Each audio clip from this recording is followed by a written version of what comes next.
এই নির্বাচনী জনসভা সম্মানিত সভাপতি আমার সামনে উপস্থিত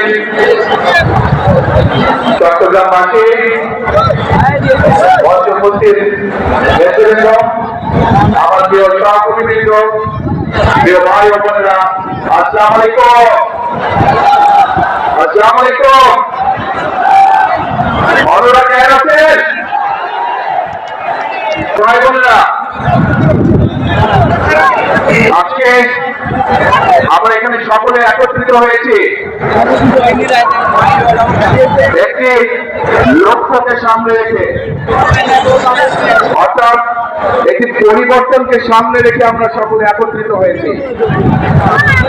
এই সেই চট্টগ্রাম, এই সেই চট্টগ্রামের পূর্ণভূমি, যেখান থেকে শহীদ রাষ্ট্রপতি জিয়াউর রহমান 1971 সালের স্বাধীনতার ঘোষণা দিয়েছিলেন। আমি এবং আমার পরিবারের একটি আবেগের সম্পর্ক রয়েছে। প্রিয় ভাই বোনেরা, আজ আমরা এখানে একত্রিত হয়েছি একটু আগেই যেটি বলেছি, একটি পরিবর্তনকে সামনে রেখে।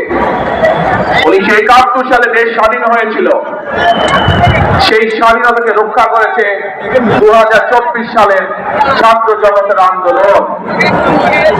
ছাত্র জনতা কেন সেই আন্দোলন করেছিল? কারণ আমরা গত 16 বছর ধরে, বিগত 16 বছর ধরে এই দেশের মানুষের রাজনৈতিক এবং অর্থনৈতিক অধিকারকে, বাক স্বাধীনতাকে, ব্যক্তি স্বাধীনতাকে কেড়ে না। বাংলাদেশের মানুষ পরিবর্তন চেয়েছে। কোন সে পরিবর্তন? এই পরিবর্তনের ফলে দেশের সাধারণ মানুষ তাদের সন্তানদের শিক্ষা ব্যবস্থা নিশ্চিত করতে পারবে। বাংলাদেশের মানুষ পরিবর্তন চেয়েছে। কোন সে পরিবর্তন? সেই পরিবর্তন হলো বাংলাদেশের মানুষ যেন তার জনগণের কোনো উপকার হবে। ভাই, আমরা যদি আমাদের একটি পরিকল্পনা আছে দেশের মানুষকে ঘিরে, দেশকে ঘিরে। বাংলাদেশে এই মুহূর্তে জনসংখ্যার অর্ধেক জনসংখ্যা হচ্ছে তরুণ বা যুবক। না না, এবার বছরে গেলে হবে না, এবার তার জন্য নামাজ পড়ার জন্য উঠতে হবে।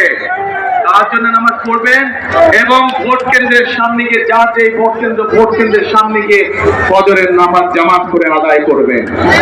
তারপরে লাইন দিয়ে ভোটের জন্য দাঁড়িয়ে দেবেন যখনই ভোট কেন্দ্র খুলবে। পারবেন ইনশাআল্লাহ? তাহলে কথা একটাই, করবো কাজ, করবো দেশ, সবার আগে বাংলাদেশ। আল্লাহ হাফেজ। বাংলাদেশ জিন্দাবাদ। বাংলাদেশ জাতীয়তাবাদী দল জিন্দাবাদ। আসসালামু আলাইকুম।